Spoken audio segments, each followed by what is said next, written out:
我这一辈子都忘不了那个下午，阳光白晃晃的，晒得人头皮发麻。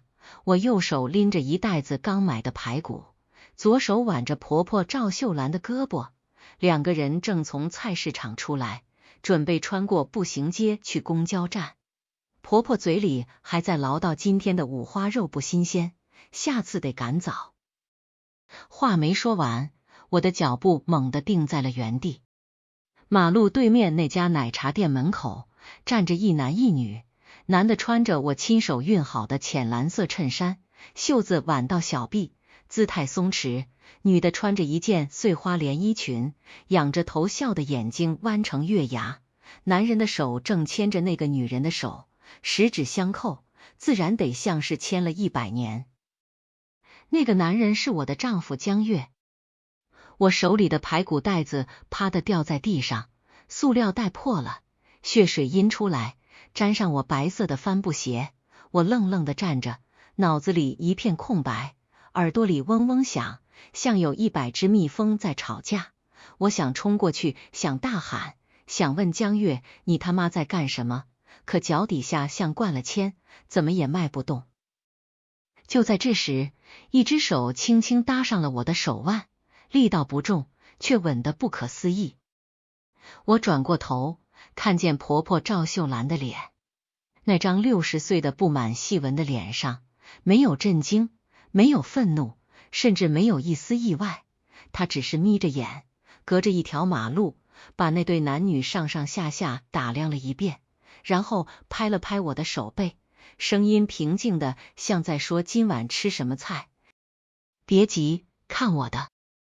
我张了张嘴，嗓子眼像被堵住了一样，发不出任何声音。我看着婆婆松开我的手，不紧不慢地弯腰，捡起地上的排骨袋子，拎在手里晃了晃，叹了口气，可惜了，这排骨还挺好。然后她抬起头，冲着马路对面喊了一嗓子：江月，你妈在这呢，你眼瞎了，看不见是吧？那声音不大，但中气十足，穿透了整条步行街。对面奶茶店门口的江月身子猛地一僵，像被电击了一样，迅速甩开身边女人的手，转过头来，脸上那点笑意还没完全收回去，就已经换上了一副惊慌失措的表情。他快步穿过马路，走到赵秀兰面前，讪讪地叫了声：妈，您怎么在这？赵秀兰上下打量了他一眼，目光慢悠悠地扫过他身后那个碎花裙女人。那女人站在原地，脸色发白，咬着嘴唇，没敢跟过来。赵秀兰收回视线，看着江月，语气平淡：我跟你媳妇出来买菜，你刚才在干嘛呢？江月的额头瞬间冒出一层细密的汗珠，她看了我一眼，我低着头盯着自己帆布鞋上的血水，一言不发。江月咽了口唾沫，干笑了2声，那是我同事，刚好碰上，聊了几句。聊几句要手拉手。赵秀兰挑了挑眉，现在单位同事之间都这么热情了。江月的脸一下子涨得通红，她张了张嘴，还想要解释，赵秀兰却摆了摆手：行了，大街上吵吵嚷嚷的不好看，你先忙你的去吧，晚上回家再说。江月愣在原地，像是不敢相信婆婆就这么放过了她。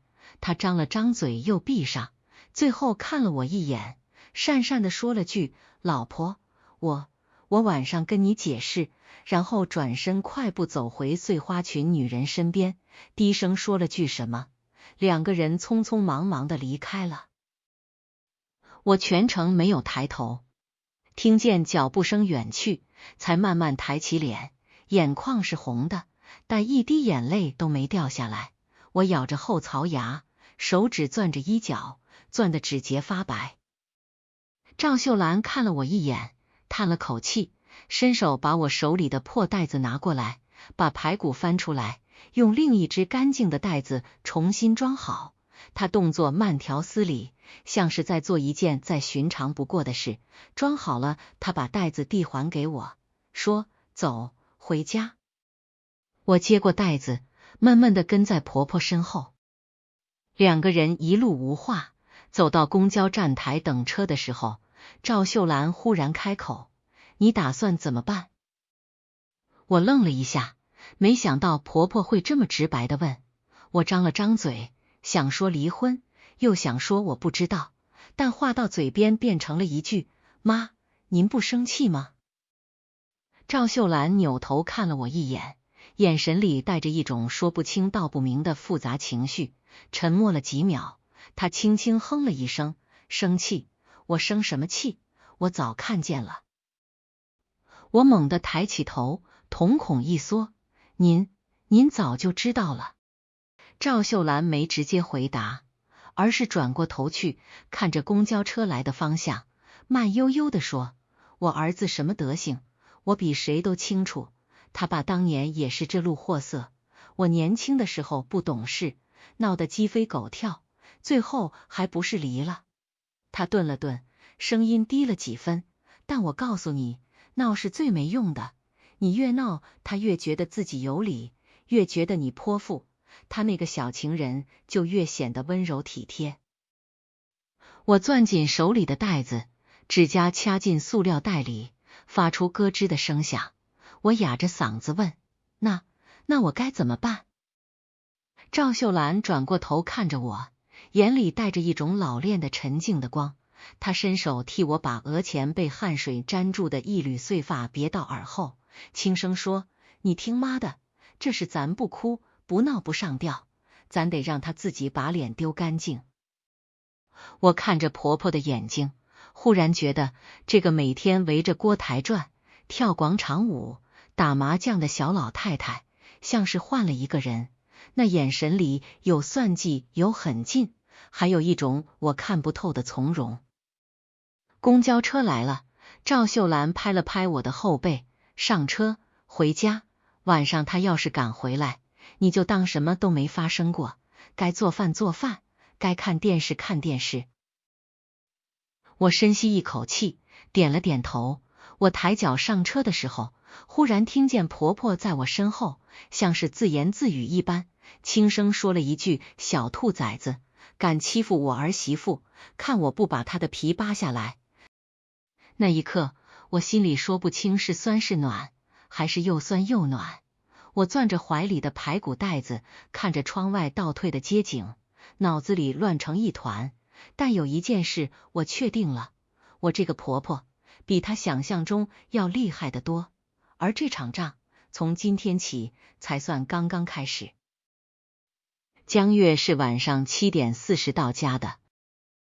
我听见钥匙插进锁孔的声音时，正蹲在茶几旁边擦一块根本看不出来脏的玻璃。我动作顿了一下，随即又恢复了匀速，指腹压着抹布在边角来回蹭，像是那地方沾了什么顽固的油渍。门开了，江月换鞋的时候抬头看了我一眼，笑着说：“今天回来这么早？”我没抬头，声音平平的：“跟妈去菜市场了，买了排骨，晚上炖了汤。”江月哦了一声，把公文包挂在玄关的挂钩上，又脱了外套，走过去看了一眼餐桌，砂锅坐在灶台上，小火咕嘟咕嘟冒着热气，香味从锅盖缝里钻出来。他吸了吸鼻子说：“还是你炖的汤香。”我终于放下抹布，站起来笑了一下：“洗手吃饭吧。”我笑得挺自然的，连我自己都意外，就像白天奶茶店门口的那一幕从来没发生过一样。我看着江月的背影，看着他走进卫生间，打开水龙头，心里有个声音在说：“林芝，你演的还挺像那么回事。”赵秀兰从自己屋里出来的时候，换了一身深紫色的家居服，头发也重新挽过了，像是什么事都没发生。她走到饭桌前坐下，看了看桌上的菜，皱着眉说：“怎么没半个凉菜？”我端着饭碗从厨房出来，愣了一下：“妈，我忘了。”赵秀兰摆摆手，算了算了，明天记得。她夹了一块排骨放进嘴里，嚼了2下，又说：小月，你明天晚上有空没？江月正用手机刷着什么东西，头也没抬。明天晚上有个应酬，可能晚点回来。赵秀兰放下筷子，声音不咸不淡的：应酬啊？那行，我还想着说咱家好久没一起吃个饭了，周六你阿姨他们过来，你爸那边的几个亲戚也来，你总得露个面吧。江月这才抬头，脸上露出一点为难的神色。周六我可能。周六你要是有事，那就周天。赵秀兰打断他，反正你阿姨说了，要来看看咱家新换的沙发，你总不能让她扑个空。江月张了张嘴，到底没说出什么反驳的话，点了点头，行，周天我安排一下。我低着头喝汤，心里暗暗数了数，周六周天。我记得江月手机里的聊天记录，那个叫宋雨桐的女人上周才发过一条消息，说周六我生日，你答应过我要陪我过的。江月回了个宝贝，放心，我都安排好了。现在她当着婆婆的面，把周天都让出去了。我咬了一口排骨，觉得今天这汤炖的特别够味。吃完饭，江月主动去洗碗了，这是平时很少见的事。我坐在沙发上，听着厨房里哗哗的水声，忽然觉得有些恍惚。结婚3年了，我头一回觉得这个家陌生的不像话。赵秀兰从阳台上收完衣服进来，路过沙发时往厨房的方向瞟了一眼，确定江月还在洗碗，便一屁股坐到我旁边，压低声音说：她周六是不是约了人？我心头一跳，看着婆婆，妈，您怎么知道？我怎么知道？赵秀兰撇了撇嘴，她是我身上掉下来的肉，她撒个谎，我闻味都能闻出来。刚才说应酬的时候，眼珠子往右瞟了3下，一看就是现编的。我忍不住想笑，又觉得这笑不太合时宜，硬生生憋回去了。我低声问：妈，您让我装作没事，然后呢？总不能一直装下去吧？赵秀兰拍了拍我的手，声音更低了：你听我的，明天下班回来，你跟江月说你单位要搞什么团建，要交2000块钱。我愣住了，2000？他肯定要问干什么用的，你就说是拓展训练，公司出一半，自己出一半。他要是嘀咕2句，你就说这钱你想想办法，实在不行就找我爸妈借。赵秀兰眼神透着金光，她好面子，一听你要找娘家开口，肯定马上掏钱。我眨了眨眼睛，妈，这是干什么呀？赵秀兰冷哼一声，干什么？我告诉你，男人兜里钱多了，腰杆子就硬，他养那个狐狸精不得花钱，我先把他口袋里的钱抠出来，看他拿什么去哄人家开心。我心里明白了几分，可还是有些忐忑。那以后呢？总不能光靠要钱吧？赵秀兰往沙发上一靠，声音带了几分得意，急什么？这才第一步。我跟你讲，对付这种男人就跟打麻将一样，得先摸清他的牌路，再决定怎么出牌。你慌慌张张把牌全甩出去，那不是等着让人胡吗？我听着这话，心里那根绷了一下午的弦终于松动了一点点。我正要开口再问，厨房里的水声停了，2个人立刻像没事人一样，一个拿起遥控器换台，一个拿起毛线钩针，开始织手里的半成品。江月擦着手从厨房走出来，看到这一幕笑了笑，妈，你俩聊什么呢？这么安静。赵秀兰头也不抬，手上的钩针翻飞，聊你们家新沙发呢。你阿姨周六过来，我就说那沙发颜色太深了，你非说好看。江月啧了一声，坐到单人沙发上，打开电视，随口说深点耐脏，你不懂。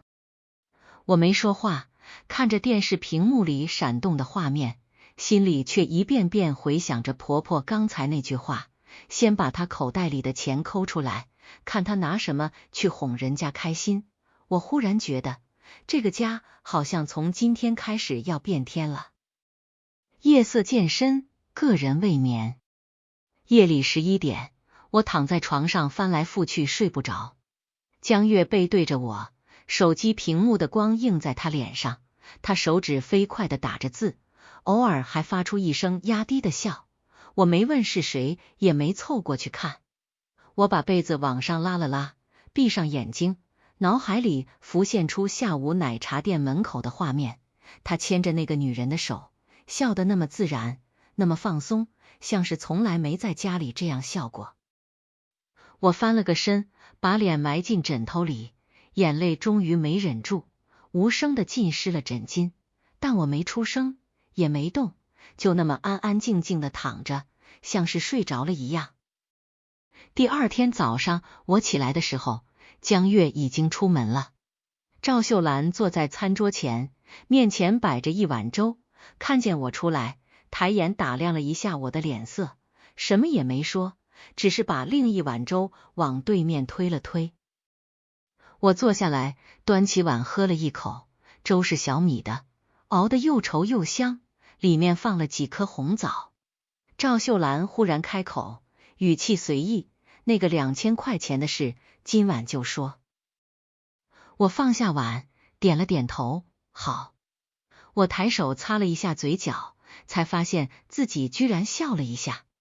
那种笑带着一点紧张，一点忐忑，还有一点说不清道不明的期待，像是第一次上台演讲前站在后台时的心情。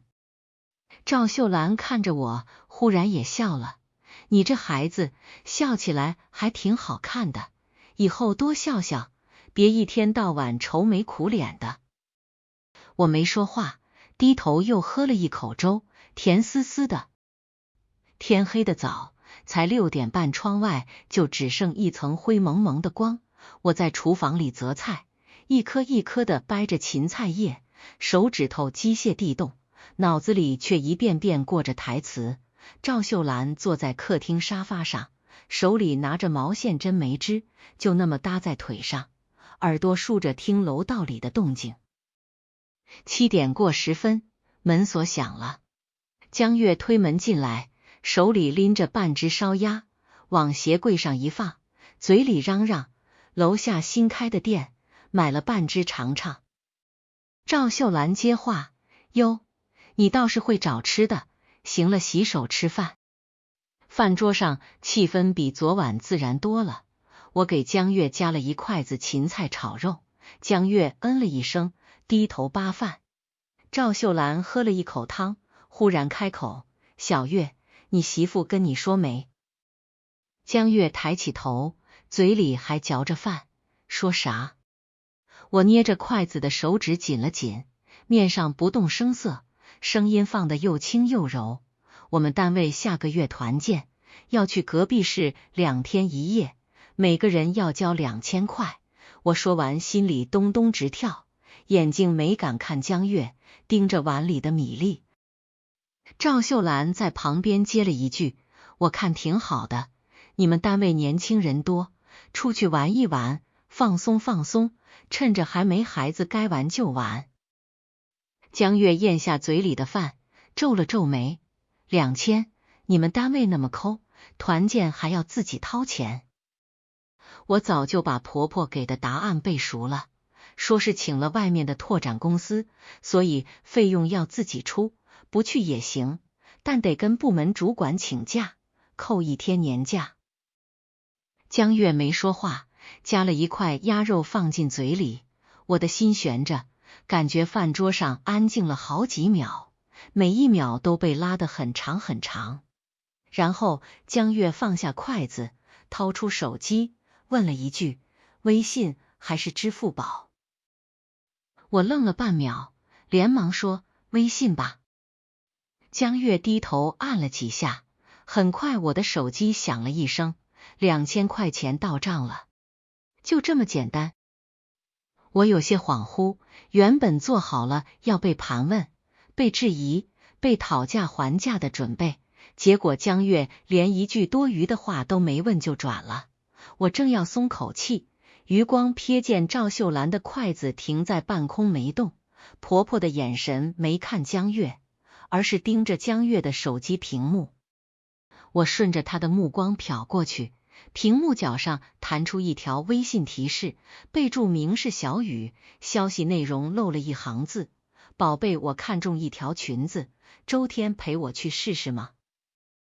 江月飞快地把手机按灭，扣在桌上，脸上一闪而过的心虚，随即端起碗，若无其事地喝了一口汤。行，那就去吧，出去玩玩也好。赵秀兰慢悠悠地把那口菜送进嘴里，嚼了几口，忽然笑着问了一句：小月，你那个手机是不是该换了？我看刚才那屏幕颜色都不正了。江月的手顿了一下，干笑：没坏，就是亮度低。赵秀兰哦了一声，没再追问。我低头扒饭，心里翻涌着五味杂陈。2000块到手了，但我一点也高兴不起来。那条消息的备注名和内容像根针一样扎在我眼底。吃完饭，江月说公司临时有事，要回书房开个电话会。门一关，赵秀兰把碗收进厨房，开了水龙头，压低声音对我说：看到了吧？我嗯了一声，声音闷闷的。赵秀兰挤了2滴洗洁精，慢条斯理地刷着碗。我说什么来着？她卡里有钱就会往那花，这2000块不是重点，重点是她交了钱，接下来这个月她手头就紧了。你再旁敲侧击的花几次，她就得动别的心思了。我沉默了一会，问什么心思？赵秀兰把碗冲干净放到沥水架上，擦了擦手，转过身来看着我，眼神里带着一种说不清道不明的打量。你等着看就知道了。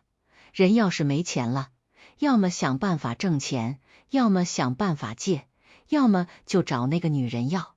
他顿了顿，又说他要是舍得让那个女人掏钱，那说明他也没多把人家当回事。要是他宁可自己省着也要给人家花，那你就更该看清了，他心里头压根没这个家。我站在厨房里，手扶着台面，指节微微泛白，水龙头还在滴着水，哒哒哒，像是敲在我心口上。我忽然明白了，婆婆这一步步不只是要钱，是要逼着江月自己把那层遮羞布扯下来，让我亲眼看清这个男人到底把钱花在了谁身上。夜风从窗户缝里钻进来，带着一丝凉意。我深吸一口气，心里那点忐忑慢慢沉了下去。江月这辈子有2大爱好，一是钓鱼，二是跟鱼友吹牛。那根打瓦牌的限量鱼竿是他去年生日咬牙花5800买的，平时碰都不让人碰，擦竿要用专用的绒布，还得先净手。我曾经不小心碰倒过一次，江月当场脸就黑了，3天没跟我多说一句话。赵秀兰把这根鱼竿的命门摸得一清二楚。周六上午，江月前脚出门说去公司加班，后脚赵秀兰就敲开了我的房门。老太太手里拎着一把老虎钳，表情平静的像要去菜市场挑白菜。走，把你老公那宝贝鱼竿拿出来。我愣了一下，妈，你要干嘛？给他办个退休仪式。赵秀兰说着，已经熟门熟路的走到阳台储物柜前，拉开拉链，把那根黑亮亮的鱼竿抽了出来。她掂了掂，啧了一声，是根好杆子，可惜了，跟错了主人。我看着婆婆把鱼竿平放在地板上，老虎钳对准了最细的那一节导环，手起前落，咔一声脆响，道环应声而裂，紧接着第2下、第3下，老太太动作麻利，像在择一把韭菜。我站在旁边，嘴巴张了半天，最后冒出一句：他回来会疯的。要的就是他疯。赵秀兰头也不抬，把鱼竿重新装回竿带，拉链拉好，拍了拍上面的灰。你信不信，他回来第一句话一定是谁动我竿了，你就说是家里那只橘猫跳上去踩断的。咱家没养猫啊，所以才叫意外吗？赵秀兰站起来，掸了掸膝盖上的灰，露出一口白牙。你就说隔壁王奶奶家的猫翻阳台过来，你发现的时候已经晚了。他要是追问，你就说猫跑了追不上，他总不能跟一只不存在的猫较真吧？我看着婆婆脸上那抹促狭的笑，忽然忍不住扑了一声。这老太太损起自己儿子来，真是一点都不心软。当天下午江月回来，果然一眼就发现了鱼竿的异样。他拎着竿带从阳台冲出来，脸色铁青。灵芝，这竿怎么回事？我正坐在沙发上剥橘子，眼皮都没抬。隔壁王奶奶家的猫翻阳台过来踩断的，我追了半天没追上。江月胸口剧烈起伏了几下，嘴唇哆嗦着想发火，又觉得对着一个猫发火显得自己小气。他憋了半天，最后把竿往墙角一放，咬牙挤出一句：以后阳台窗户关严点。说完，他把自己关进了书房。我把橘子瓣塞进嘴里，酸甜的汁水在舌尖炸开。我忽然觉得日子好像也没那么难熬了。晚上，赵秀兰在客厅看电视，音量开得很大，放的还是江月最烦的戏曲频道。江月从书房探出头来，欲言又止，最后又缩了回去。我端着刚烤好的蛋挞从厨房出来，赵秀兰顺手拿了一个咬了一口，含糊不清的评价：火候正好。我没接话，只是也拿了一个咬下去，嘴角悄悄弯了弯。这一局我们赢了，而江月还浑然不觉。周六早上7点，赵秀兰的电话准时把江月从被窝里炸了起来。起来没有？8点半之前到我这来吃早饭，一个都不能少。电话那头老太太嗓门洪亮，中气十足，隔着一层楼板都能把整栋楼的人叫醒。江月把枕头压在头上闷了3秒钟，还是认命的爬了起来。他本来打算今天去陪宋雨桐看家具，那姑娘昨天在微信上发了10几张北欧风沙发的图，问他哪张好看，他答应的痛快，说今天陪他亲自去逛。现在好了，老太太一个电话全泡汤。妈，我今天有。他拿着手机想把话圆回来。你有个屁，中秋节你加班，国庆你出差，上周末你说公司团建，上周末你说跟朋友钓鱼，江月你自己数数，你多久没回家吃顿饭了？赵秀兰的嗓门又拔高了2度。今天我炖了排骨，你要赶不来，以后这个家你也别进了。江月张了张嘴，发现自己居然找不出一个合理的反驳理由。他挂了电话，坐在床边发了2分钟呆，然后看一眼手机，宋雨桐那边又发来一条消息：几点到呀？我化了全妆。他打了几个字：公司临时有事，今天去不了了。发完心虚的删掉对话框，去卫生间洗脸。8点20分，江月推开父母家的门，屋里飘着一股浓郁的排骨炖藕的香气。他扫了一眼客厅，他爸正戴着老花镜看报纸。我坐在沙发上削苹果，连果皮都没断，一条完整的苹果皮落进垃圾桶里。赵秀兰系着围裙正在厨房里忙活，饭桌上摆着4副碗筷，整整齐齐。排骨还得焖10分钟，你先坐着，赵秀兰头也没回。江月坐下，摸了摸鼻子，总觉得哪里不对。他看了看我，我低着头削苹果，眼皮都没抬。他爸翻了一页报纸，发出哗啦一声响。客厅里安静的诡异，只有厨房里高压锅哧哧冒气的声响。江月张了张嘴，试图打破沉默。爸，最近身体还行吧？他爸头也没抬。单位那边。吃饭的时候少说废话。赵秀兰端着一大盆排骨出来，往桌子中间一蹲，热气腾腾。江月的话被噎了回去。这顿饭吃得很安静，排骨炖得软烂脱骨，莲藕粉糯，汤头鲜亮。江月吃了2碗饭，抬头发现我正舀了一碗汤递到他面前，动作自然而然，像过去3年里的每一个普通周末。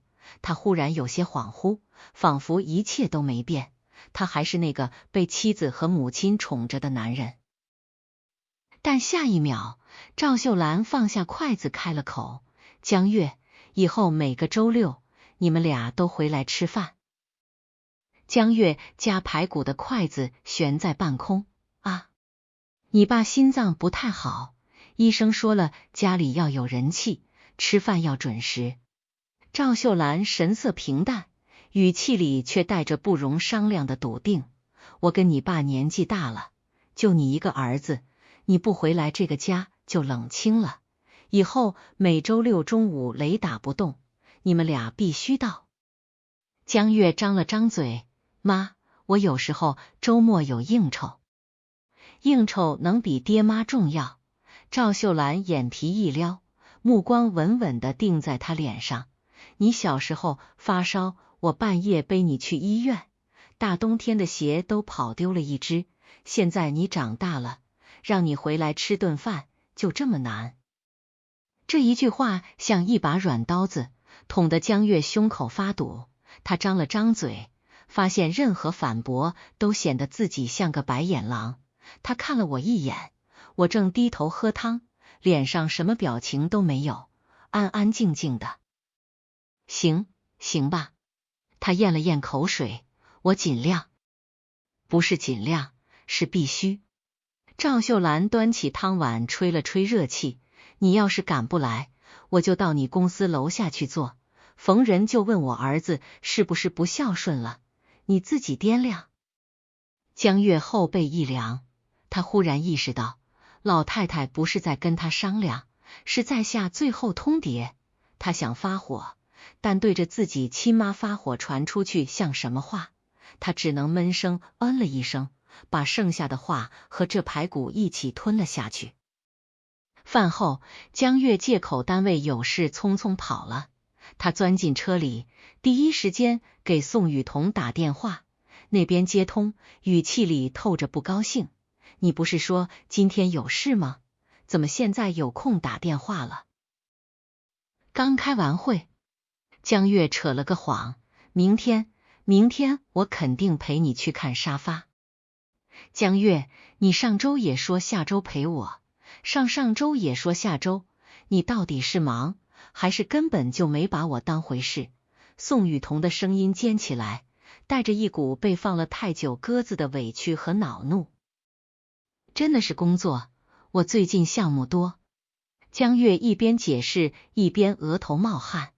他忽然觉得自己被夹在一条缝里，左边是老妈，右边是情人，而他连一根手指头都动不了。电话那头宋雨桐啪一声挂了，江月坐在车里愣了几秒，把手机往副驾驶座上一摔，骂了一句脏话。他不知道的是，此刻赵秀兰正站在阳台上目送他的车开出小区大门，他手里端着一杯茶，慢悠悠地抿了一口，嘴角勾起一个不明显的弧度。我从他身后走过来，也朝楼下望了一眼，妈，他走了。走了好。赵秀兰放下茶杯，回过头，明天你跟我去菜市场，买条鲫鱼给他炖汤，让他补补身子，也让他知道家里的汤比外面的饭好喝。我没说话，只是轻轻嗯了一声。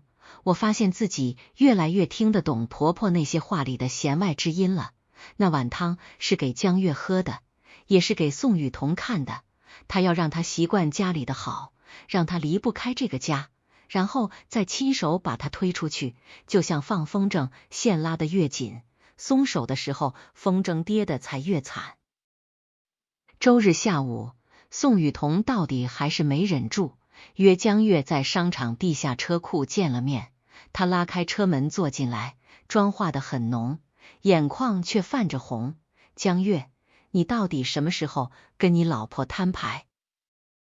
江月握着方向盘，眼睛看着前面的柱子。再等等，我还在处理。你处理了1个月了，你是处理还是根本就没打算处理？宋雨桐的声音拔高，我告诉你，我没那么多青春陪你耗，你要是搞不定，咱俩就到此为止，我找个能光明正大跟我谈恋爱的人去。江月被这句话刺得太阳穴突突直跳，他转过头，第一次觉得宋雨桐那张精致的脸带上了一种咄咄逼人的狰狞。他忽然有些烦躁，但转念一想，又舍不得放手。宋雨桐年轻漂亮，带出去有面子，比家里那个只会记账烤蛋糕的林芝有味道多了。他深吸一口气，放软了语气，雨桐，我跟我妈那边的事你也知道，她身体不好，我总不能这个时候提离婚，把她气出病来，你再给我半个月，我一定把这事办了。宋雨桐盯着他看了半天，最终哼了一声，扭过头去。半个月，你说的？别到时候又放我鸽子。不会的，江月说着伸手想去摸他的手，被他一把甩开了。他悻悻地收回手，心里却盘算开了，这个星期六老太太那边还得去报道，宋雨桐这边他得想个办法，两头都不耽误。可他能想到的唯一办法就是再骗一次宋雨桐。他没想到的是，骗女人这种事，骗1次2次能圆，骗得多了总有露馅的那天，而那天远比他想象中来得更快，因为赵秀兰已经在菜市场买好了下一周那条鲫鱼，等着他回来了。赵秀兰那碗鲫鱼汤，江月喝了3天。第1天，他推说公司忙回来的碗汤凉了，赵秀兰没说什么。第2天又炖了一锅端到他面前，热气腾腾，奶白的汤面上飘着几粒枸杞。江月看着那碗汤，心里忽然有点不是滋味。他想起小时候发烧，他妈也是这么炖汤给他喝，一口一口喂进嘴里。妈，你以后别这么麻烦了，我随便吃点就行。麻烦什么？你是我儿子，我给你炖汤天经地义。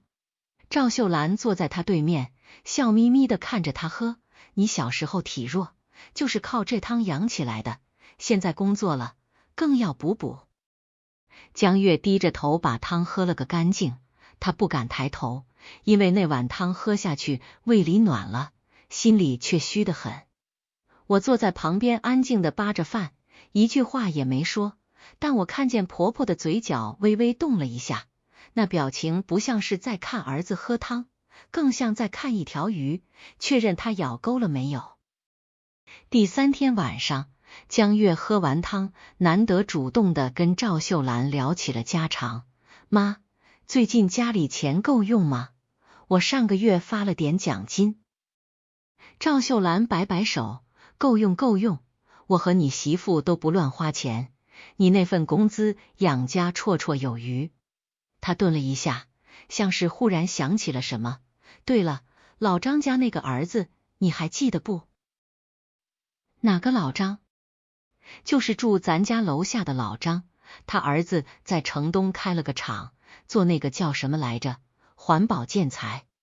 赵秀兰一拍大腿，对，环保建材，听说这2年政策扶持，生意好得很，一年少说这个数。他伸出3根手指头。江月眼睛一亮，30万，300万。赵秀兰压低声音，人家那才是真挣钱。我前2天在菜市场碰见他妈，人家说最近想扩大生产线，就是缺资金，正在找人合股呢。江月手里的筷子停住了，300万，比他1年工资加奖金翻3倍还多。他咽了口唾沫，妈，这种项目靠谱吗？别是骗人的。人家厂子就开在城东，厂房设备工人都在那摆着呢，怎么骗？再说了，他妈跟我跳了好几年广场舞，知根知底的。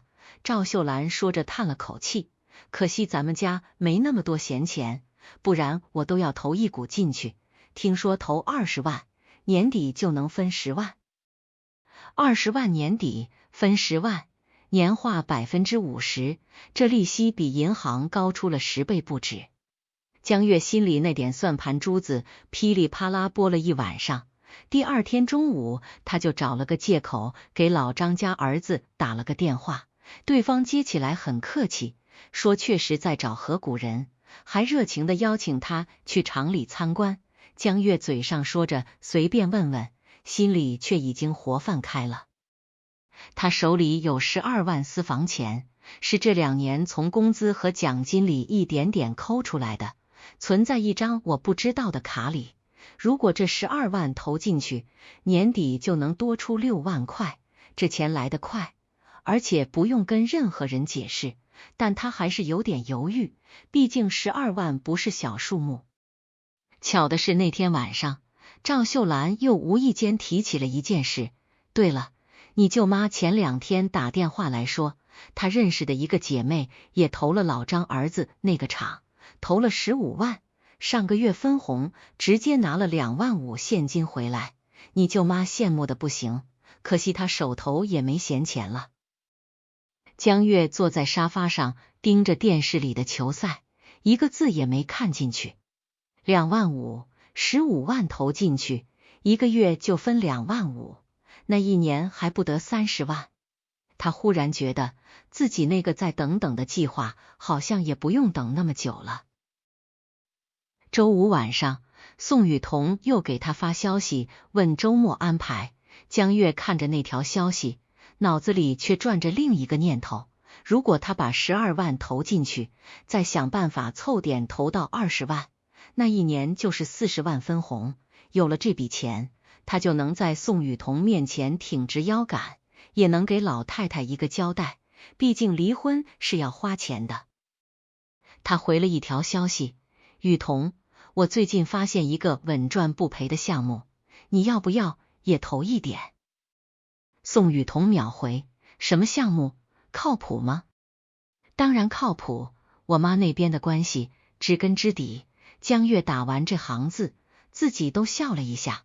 他没想到自己有一天会拿老妈的人脉去泡妞，可他更没想到的是，他从头到尾都在他妈那盘棋里。那碗鲫鱼汤吃了胃里的，那番话却勾住了心里的。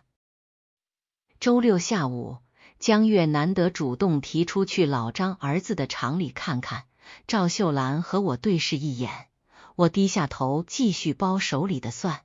赵秀兰笑着摆摆手，去吧去吧，好好看看，别被人忽悠了。江月前脚出门，我后脚放下手里的蒜，走到窗边，看着他开车离开。赵秀兰坐在沙发上，慢悠悠的给自己倒了杯茶。芝啊，你猜他这次回来会带回来多少钱？我没回头，他卡里那点私房钱估计全要掏出来了。那就好。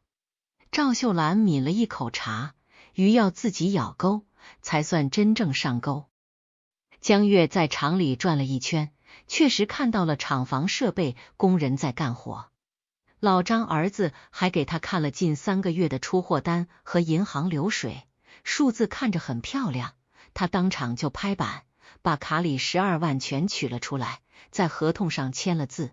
签完字，他忽然觉得浑身轻松，他甚至已经开始盘算，等年底分红拿到手，该怎么跟我提离婚，该怎么在宋雨桐面前显摆。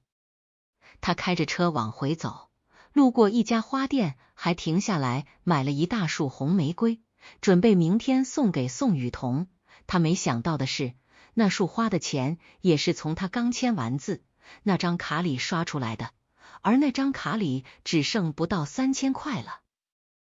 他更没想到的是，老张儿子在送走他之后，转头就给赵秀兰打了个电话：“郑姨，你交代的事办好了，那合同是假的，银行流水也是假的。”他信了。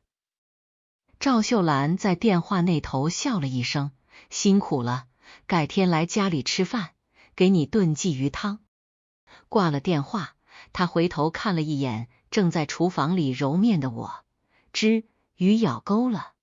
接下来就看那条鱼什么时候把另一条鱼也拖下水了。我手上的动作没停，只是嘴角微微弯了一下。会的，他这种人吃到了甜头，一定会拉着人一起下水。我把揉好的面团分成一个个小剂子，整整齐齐的码在案板上，像在码一盘棋。而那盘棋的另一颗子正在商场里抱着一束红玫瑰，等着江月的电话。江月那笔钱投进去之后，日子突然变得安静了，安静的让我觉得这像是暴风雨前的那种死寂。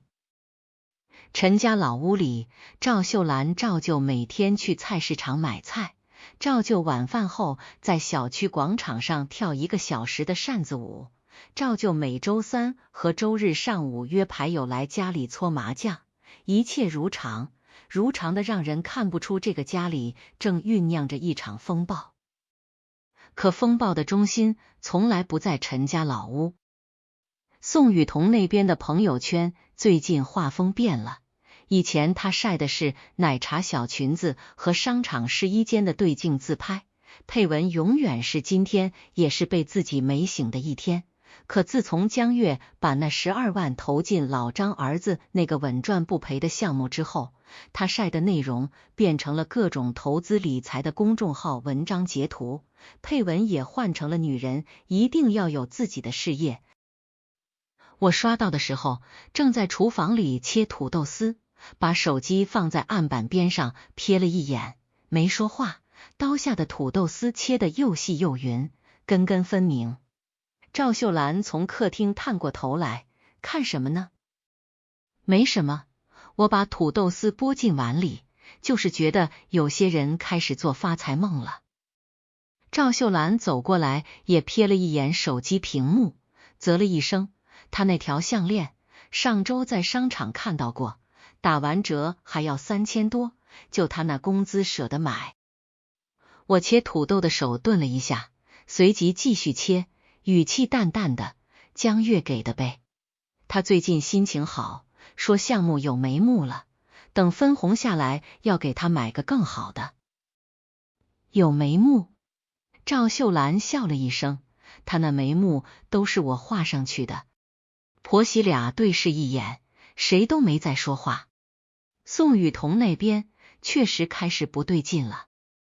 那天晚上，江月约他吃饭，在一家新开的日料店，他点了最贵的刺身拼盘，又开了瓶清酒，话里话外都是项目前景多好，年底分红至少翻一番的豪情。宋雨桐听着脸上笑着，可心里那颗疑心的种子一直在暗暗发芽。他不是没脑子的人，只是以前被江月那张好男人的皮囊糊住了眼。可皮囊再好看，也经不起细节的推敲。比如江月的手机永远不让他碰，比如江月从来不带他去见他任何一个朋友，比如他每次接电话都会下意识的往旁边走2步，比如他钱包里那张全家福明明放在第1层，可他从没主动让他看过一眼。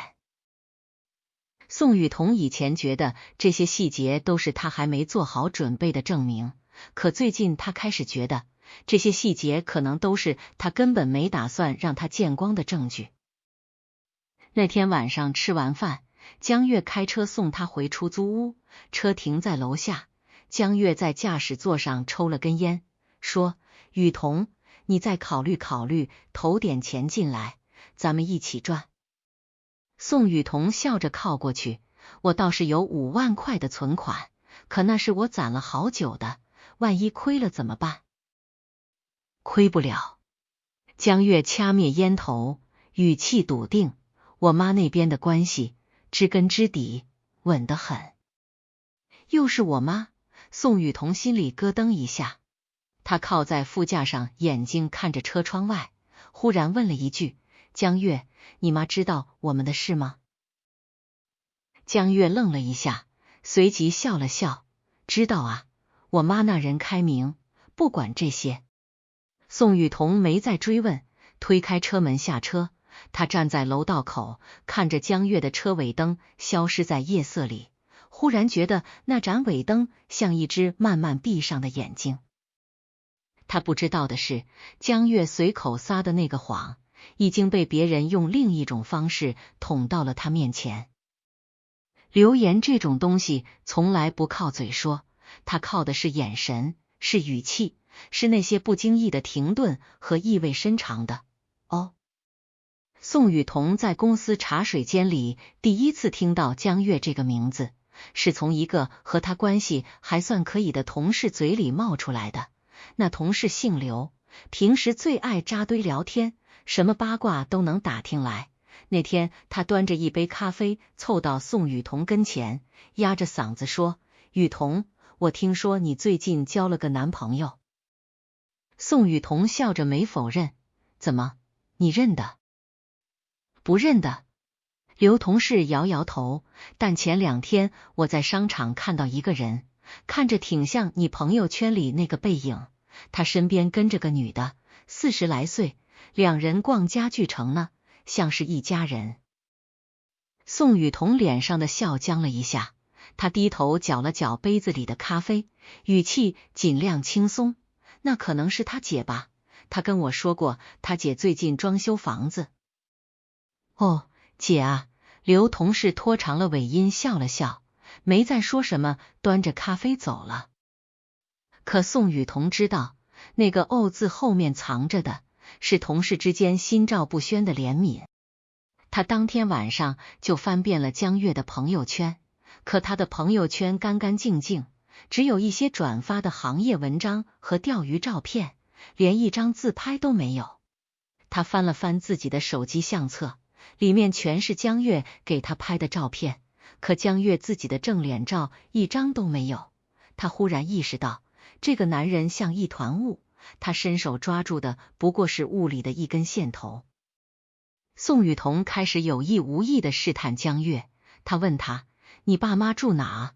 改天我去拜访一下呗。”江月笑着摆手：“我妈那人讲究多，等我把这边理顺了，再正式带你回家。”他又问：“那你之前说的那个项目，你妈的老关系具体是谁啊？”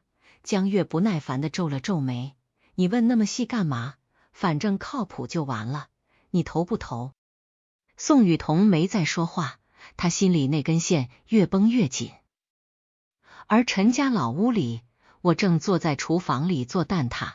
我最近迷上了做甜点，每天晚上都要烤一炉，第2天早上带给同事当早饭。赵秀兰坐在客厅里，一边择韭菜，一边和牌友打电话。哎，你说现在这些小年轻谈个恋爱跟演电视剧似的，男的瞒着女的，女的瞒着男的，到头来谁都没落着好。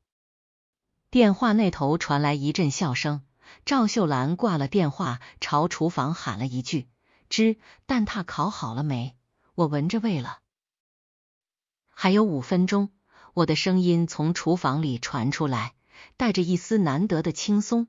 我低头看着烤箱里渐渐上色的蛋挞皮，忽然想起赵秀兰前2天跟我说过的一句话：“芝啊，等这事了了，咱们开个烘焙店吧，你负责做，我负责吃，顺便帮你看店。”我当时笑着应了一句：“行啊，名字我都想好了，叫婆媳厨房。”赵秀兰在客厅里哈哈大笑：“那不行，这名字太土了，叫芝桂坊吧，听着就甜。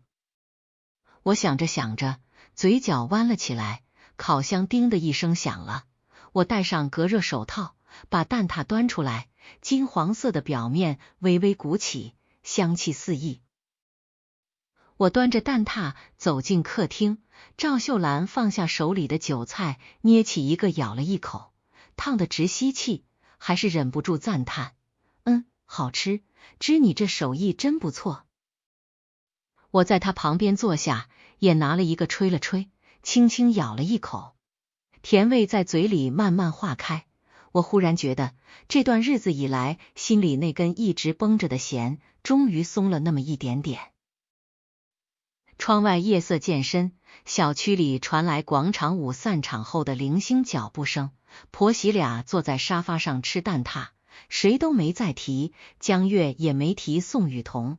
可我们都知道，那颗叫做流言的种子已经被风吹了出去，它正在宋雨桐心里生根发芽，用不了多久就会长成一根足以刺穿所有谎言的尖刺，而那根刺终将扎进江月最得意的那块面具上。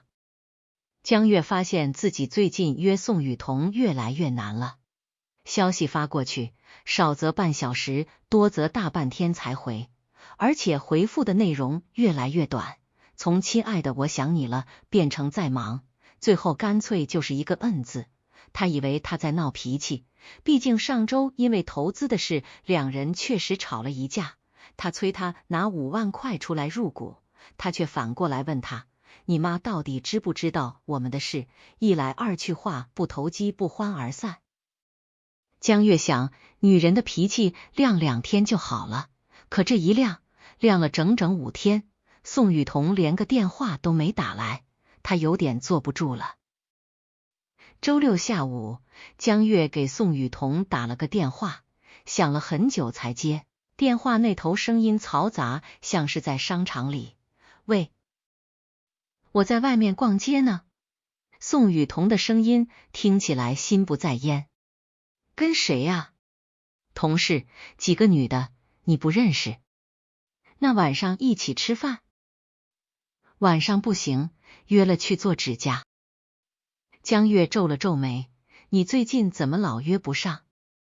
电话那头沉默了2秒。然后宋雨桐的声音凉凉的飘过来，江月，你3天前说带我去看你妈，到现在也没个准话，你说你妈同意我们的事，那你倒是让我见见她啊。江月心里咯噔一下，嘴上还硬撑着，我不是说了吗，我妈最近在忙我表舅的事，等忙完这阵。你表舅？宋雨桐打断他，你之前不是说是你妈的老关系在帮你弄项目吗？怎么又冒出个表舅？江月愣住了，他发现自己编的谎话太多，已经记不清哪句是哪句了。总之快了，你再等等。他匆忙挂了电话，站在阳台上，感觉后背出了一层薄汗。他忽然发现自己最近好像有点诸事不顺。先是那个投资项目的负责人老张儿子突然说要追加一笔保证金，说是厂房那边出了点手续问题，不补钱的话合同作废。他好不容易把私房钱12万全砸进去了，还差2万，正琢磨着怎么从家里账上挪。接着公司那边人事调整，他原来稳操胜券的部门主管位置突然空降了一个据说有背景的新人。他去找领导打听，领导含糊其辞，只说上面的意思。然后就是宋雨桐，以前沾他黏的不行，现在开始推3阻4，话里话外都在打探他的底细。江月越想越烦，决定出去透透气。他拿了车钥匙下楼，刚走到单元门口，就看见他妈赵秀兰拎着一袋菜，正跟隔壁楼的老太太聊得热火朝天。哎，你说现在有些人家里老婆孩子热炕头，外面还非要再养一个，图什么呢？赵秀兰的声音不高不低，正好够路过的江月听个一清二楚。可不是吗？我听说咱们小区就有一个男的40来岁，看着人模人样的，结果在外面养了个小的，还跟人家说自己是单身。老太太配合的摇头叹气。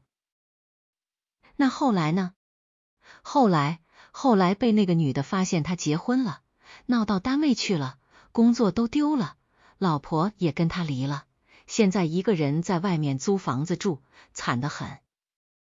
江月的脚步顿住了，他总觉得那2个老太太的目光若有若无的往他这边瞟，他没敢停留，快步走向停车场，发动车子，一脚油门冲了出去。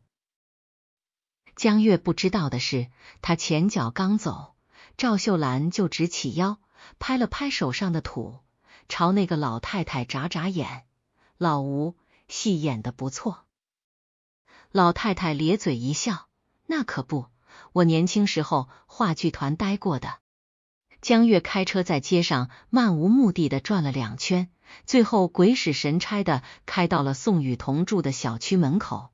他坐在车里点了一根烟，琢磨着怎么今天就把那5万块的事定下来。厂房那边催得紧，说再不补保证金，前期的12万可能都要打水漂。他不能让自己的钱白扔，必须把宋雨桐拉下水。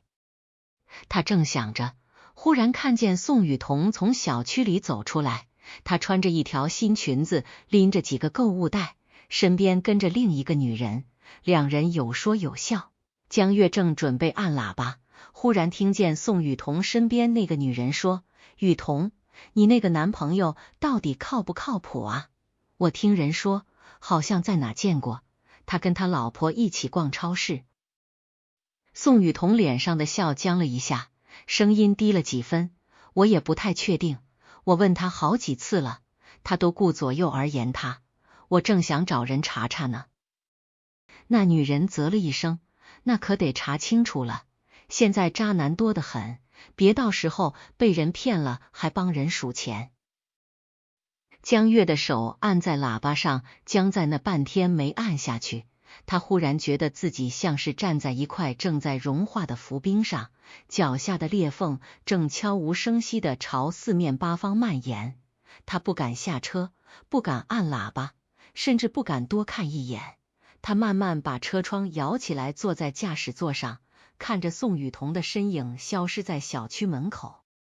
手机这时候响了，是老张儿子发来的消息：“陈哥，保证金的事你抓紧啊，明天下午是最后期限，过了这村就没这店了。”江月盯着屏幕看了半天，把手机扔在副驾驶座上，双手捂住了脸。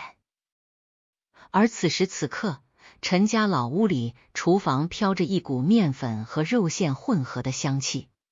赵秀兰系着围裙，正麻利的擀饺子皮。我坐在对面，一边包饺子一边说：“妈，我听说宋雨桐那边开始查江月了，好像托了人打听他的婚姻状况。”赵秀兰嗯了一声，手里的擀面杖稳稳的转了一圈：“查就查呗，查出来才好。”我包好一个饺子放在盖帘上，又拿起一张皮，那5万块的事他还没投。赵秀兰笑了笑，眼睛眯成一条缝，先让他那个投资的鱼饵多挂2天，等江月那小子急眼了，自然会想尽办法逼他掏钱，到时候他逼得越紧，宋雨桐心里那根刺就扎得越深。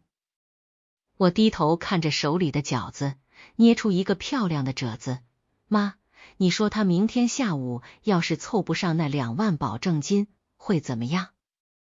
赵秀兰把擀好的饺子皮摞在一起，慢悠悠地说：“一个觉得自己马上要发财的人，突然发现钱要没了，什么都干得出来。他要是去找宋雨桐闹，那正好让宋雨桐彻底看清他什么德行。”窗外传来广场舞的音乐声，远处的天边染上了一层薄薄的橘红色。婆媳俩一个擀皮一个包，盖帘上的饺子越来越多，整整齐齐的排成了一圈。我忽然说：“妈，等他明天去交那2万块钱的时候，我打算回一趟娘家。赵秀兰看了我一眼，去干啥？我笑了笑，去拿户口本，等事完了好办手续。赵秀兰愣了一下，然后也笑了，拍了拍手上的面粉，点点头，行，正好。等我这边收网，你那边就动身，咱娘俩一个在外头收线，一个在里头备锅，火候到了一锅端。我把最后一个饺子包好，站起身，把盖帘端到冰箱旁边。我回头看了一眼窗外，天已经彻底暗了下来，小区里的路灯一盏接一盏的亮起。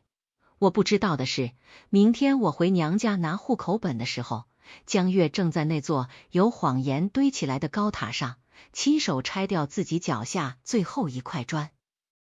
夜色沉沉，孤岛的轮廓在潮水退去前已经清晰可见了。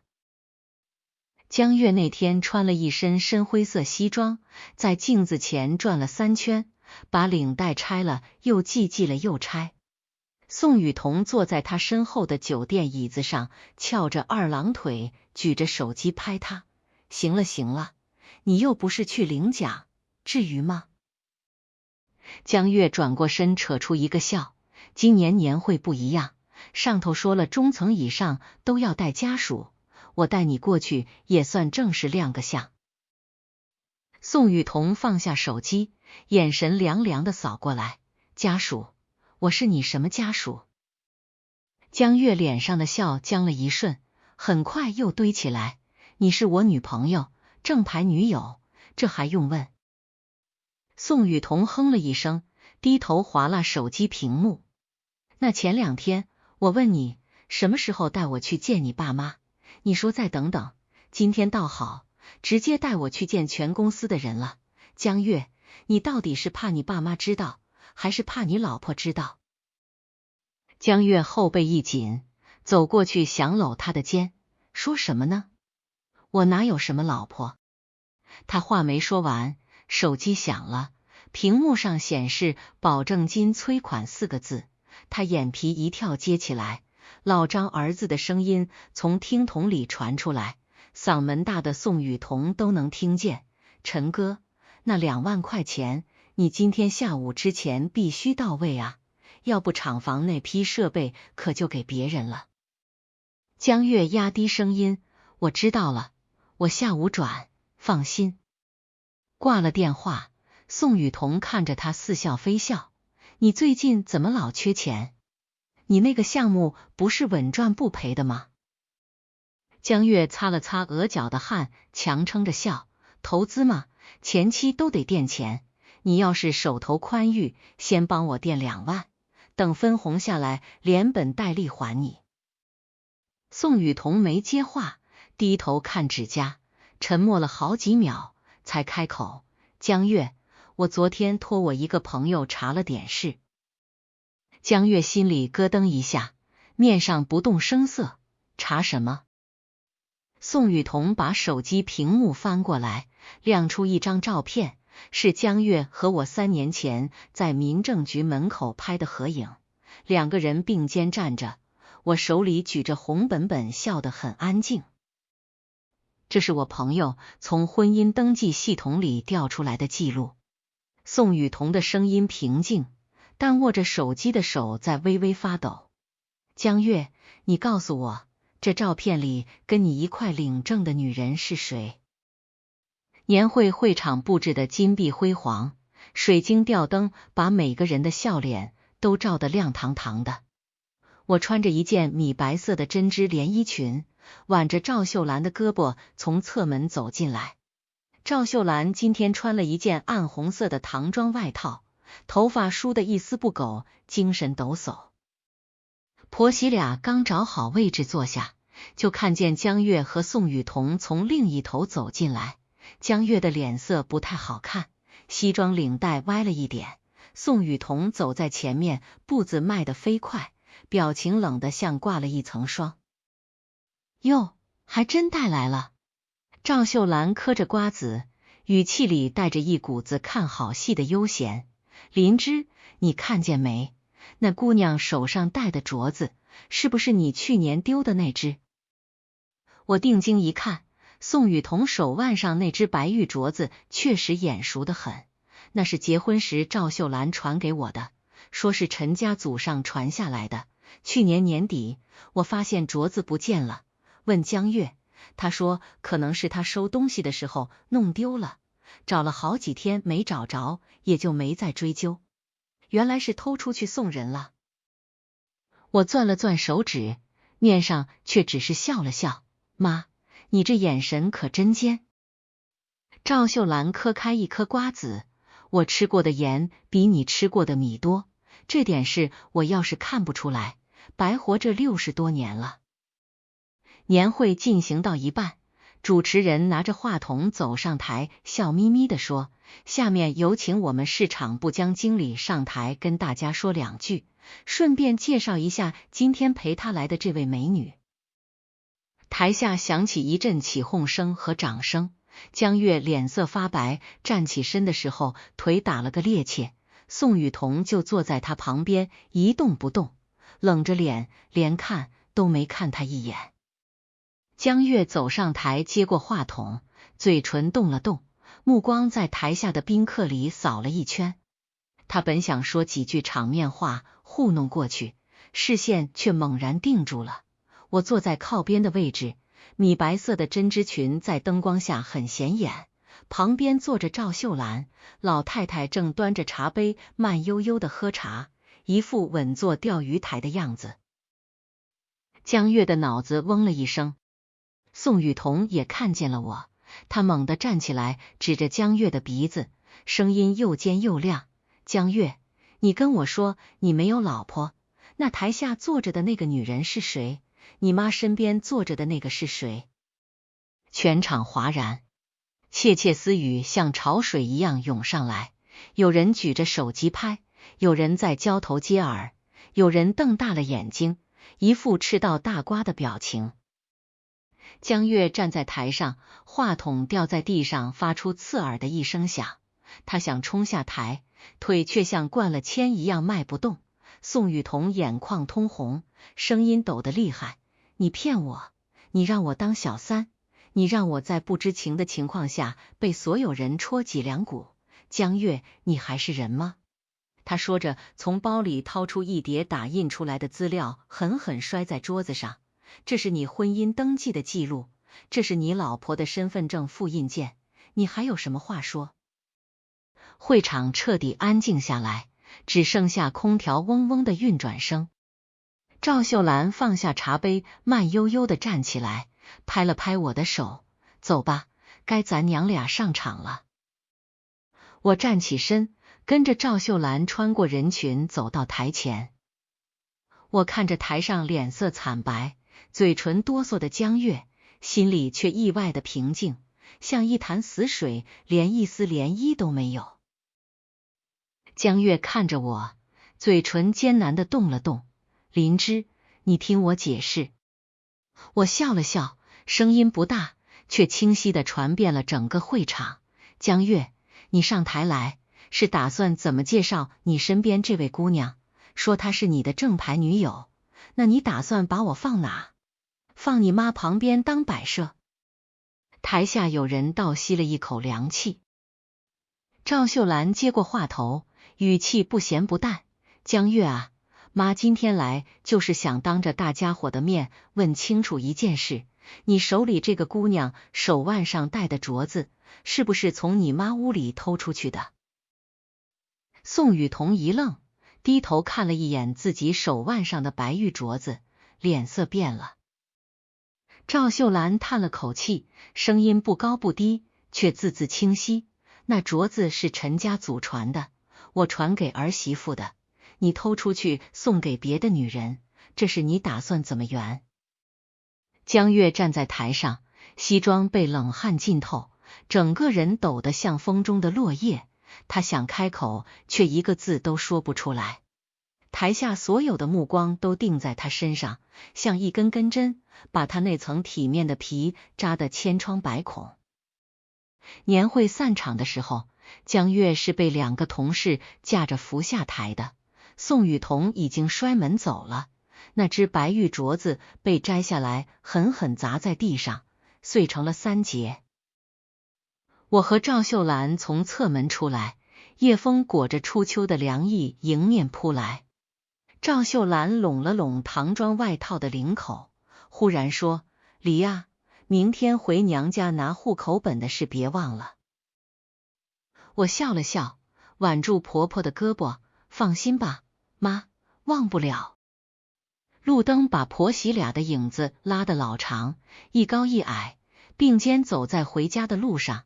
身后年会会场里的喧嚣渐渐远了，像是退潮的海水，把一切脏东西都冲走了，只留下一片干干净净的沙滩。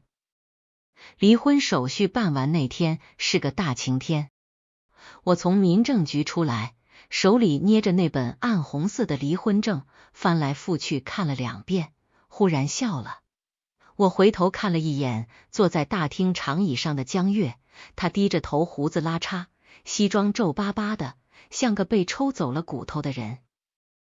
赵秀兰站在台阶下面，手里拎着一兜子菜，看见我出来招了招手：“办完了，走，回家包饺子去。”我把离婚证塞进包里，快步走下台阶，挽住婆婆的胳膊：“妈，今天包什么馅的？”“韭菜鸡蛋，你爱吃的那种。”婆媳俩说说笑笑的走了。自始至终，没有一个人回头看一眼坐在民政局里的江月。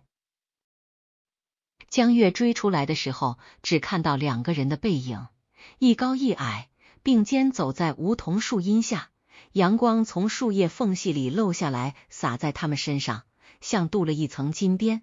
他张了张嘴，那句“灵芝，再给我一次机会”卡在喉咙里，怎么也喊不出口，因为他知道，就算喊了，也不会有人停下来等他。宋雨桐是在3天后找上门的，他不知道从哪打听到我新开的烘焙店地址，推门进来的时候，店里正飘着刚出炉的奶香味。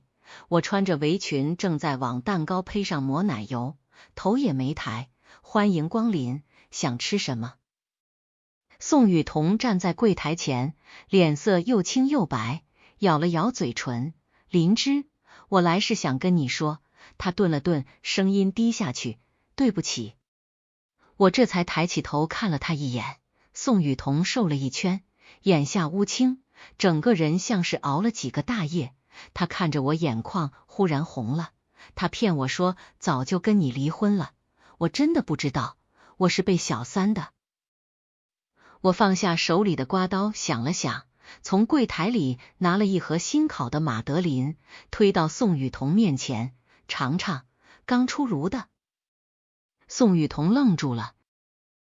我笑了笑：“过去的事我不想再计较了，你也是受害者，咱俩都让同一个人骗了。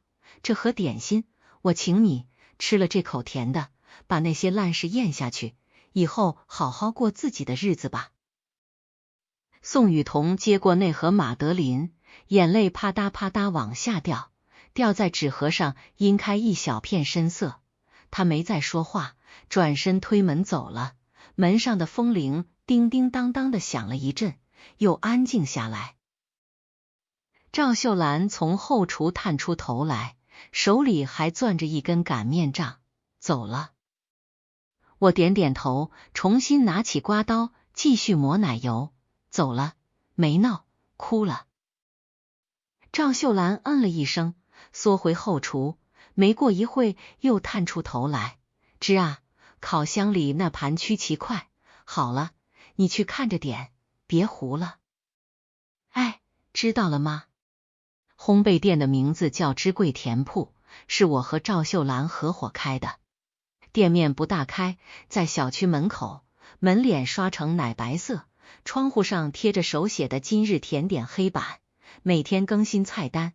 赵秀兰负责管账和跟顾客唠嗑，我负责做甜点，2个人，一个主外一个主内，配合的天衣无缝。开业头1个星期生意不算火爆，但也不冷清。街坊邻居听说我离婚了，跟婆婆合伙开了家蛋糕店，都好奇的来看新鲜。有人问赵秀兰：“老赵啊，你儿媳妇都跟你儿子离婚了，你还跟他合伙开店图啥呀？”赵秀兰一边给顾客找零钱，一边头也不抬的说：“图她是我闺女呗，江月那小子不争气，我还能把好好的闺女也弄丢了。”这话传到我耳朵里的时候，我正坐在后厨烤面包，手一抖，差点把烤盘打翻。我站在烤箱前，盯着里面慢慢膨胀的面团，忽然觉得鼻子有点酸。晚上打烊后，婆媳两个坐在店门口的台阶上，一人捧一杯热牛奶，看着街对面的路灯一盏一盏亮起来。赵秀兰喝了一口牛奶，忽然开口：“芝啊，你今年32了，往后有什么打算？”我想了想，先把店开好，攒点钱，明年想去学个翻糖蛋糕的课。挺好。赵秀兰点点头，那要是再碰上合适的人呢？我笑了，低头看着杯子里白色的牛奶。妈，我现在觉得一个人也挺好的，自己能挣钱，能养活自己，想吃什么就做什么，想几点睡就几点睡，比跟一个不靠谱的男人过日子舒坦多了。赵秀兰沉默了一会，忽然说：“那我给你介绍一个呗。”我一愣，啊，我跳广场舞那个队的队长，他儿子在银行上班的，模样周正，人也老实，就比你大2岁。他妈说他还没对象呢，你要是有意思，改天约着见个面。我哭笑不得，妈，您这都什么时候开始打听的？就前几天，跳完舞歇着的空他妈跟我提了一嘴。赵秀兰放下牛奶杯，搓了搓手。我说：“那得看我家芝芝愿不愿意，咱不着急，好饭不怕晚。”我看着婆婆那张被路灯照得半明半暗的脸，忽然觉得心里暖融融的。我想了想说：“行啊，等过阵子店里的生意稳下来了，那就见见。”赵秀兰一拍大腿：“这就对了，咱这日子越过越有奔头。”我笑着摇摇头，仰头把最后一口牛奶喝完。远处有晚风吹过来，裹着初秋夜里特有的清甜味道。我忽然想起几个月前在商场里撞见江月牵着宋雨桐的手的那一刻，那时候我以为自己的人生完了，天塌了。可后来发现天没塌，只是换了个方向，让阳光从另一边照进来了。烤箱里的面包早已出炉，摆在展示柜里，散发着暖甜的香气。店招牌上的灯还亮着，芝柜甜铺4个字在夜色里泛着柔和的光。第二天早上，我照例7点开门，把第一炉面包放进烤箱，系好围裙，正在揉面团，门口的风铃忽然响了。我抬头一看，一个穿着白衬衫的陌生男人推门进来，手里拎着一兜子水果，有点拘谨的站在门口。请问这里是芝柜甜铺吗？我愣了愣，是啊，你要买点什么？男人挠了挠头，不是，我是赵阿姨介绍的，她说让我今天来店里坐坐。那个，我叫许航，在银行上班。我手里的面团差点掉地上，赶紧接住，眼睛瞪得溜圆。后厨的门帘子被掀开一条缝，赵秀兰探出半个脑袋冲我挤了挤眼，又缩回去了。我哭笑不得的放下面团，擦了擦手，朝许航笑了笑：“那个，您先坐，我给您倒杯茶。”许航松了口气，笑着坐在窗边的位置上：“行，谢谢。对了，我听说你这的马德琳特别好吃，能给我来2块吗？”我转身去拿点心，嘴角不自觉的翘起来。窗外阳光正好，照在店门口那块写着今日营业中的黑板上，上面是赵秀兰昨天用粉笔写的字，歪歪扭扭的。今日新品红糖枣糕，吃了甜，日子也甜。